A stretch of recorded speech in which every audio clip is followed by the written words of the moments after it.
Detektiv er egnet til enten én spiller eller 2-3 spillere, som arbejder sammen.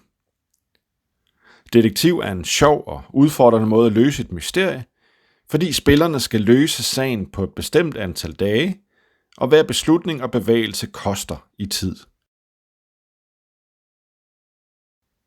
På spillebrættet placeres datobrikken på feltet dag 1. På feltet hovedkvarter placeres transportbrikken. På klokkeslæt-området placeres tidsbrikken på klokken 8 om morgenen. Du placerer bunken med spillekort ved siden af brættet. Du tager 5 dialogbrikker, 3 undersøgelsesbrikker, 2 afhøringsbrikker, 4-5 stressbrikker og 1 biblioteksbrik. Når du spiller detektiv, er der en række mulige handlinger.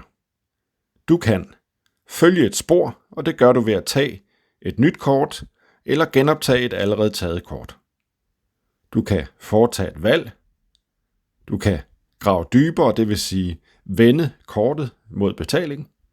Og du kan afslutte sagen ved at udfylde den endelige rapport på spillegudsrige.dk/detektiv. Hvordan følger man et spor og foretager et valg? 1. Find spillekortet, som har det korrekte nummer. Hold bagsiden af kortet skjult. 2. Flyt transportmarkøren og tidsmarkøren, hvis det er nødvendigt. 3. Læs kortet, og hvis I er flere spillere, så læs det højt. Hvis der på kortet er angivet forskellige valg, så foretag et af valgene. Eller hvis kortet angiver mulighed for at vende det, altså for at grave dybere, så beslut, om I mod betaling vil gøre det. Hvis du har læst begge sider af kortet, så skal det nu placeres på venstre side af spillebrættet. Hvis du kun læst forsiden, så placerer du det på din højre side. Har du trykket et kort, som du endnu ikke er gået i gang med, så placer det nederst i bunden af spillebrættet.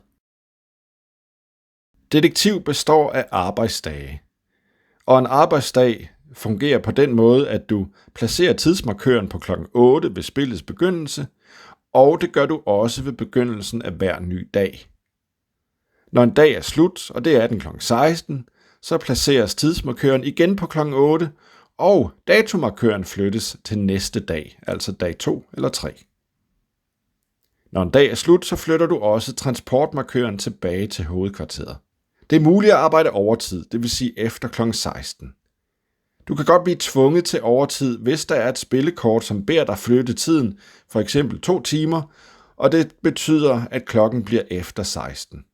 Du kan også selv vælge at arbejde overtid, hvis du mener, det er nødvendigt. Du har jo nemlig kun 3 dage til at afslutte sagen. Som en slags gave for overtid, så må du tage en valgfri brik, enten en undersøgelses-, afhørings- eller dialogbrik, men overtid koster også stress. For hver overarbejdstime skal du tage en stressbrik og placere på det røde tilsvarende felt.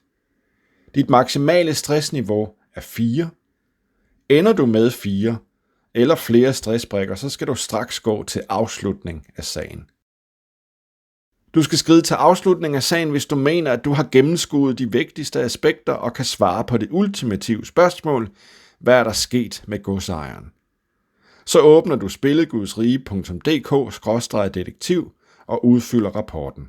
Du skal skride til afslutning af sagen, hvis du ender med 4 eller flere stressbrikker. Og du skal skride til afslutning, hvis du når til slutningen af dag 3.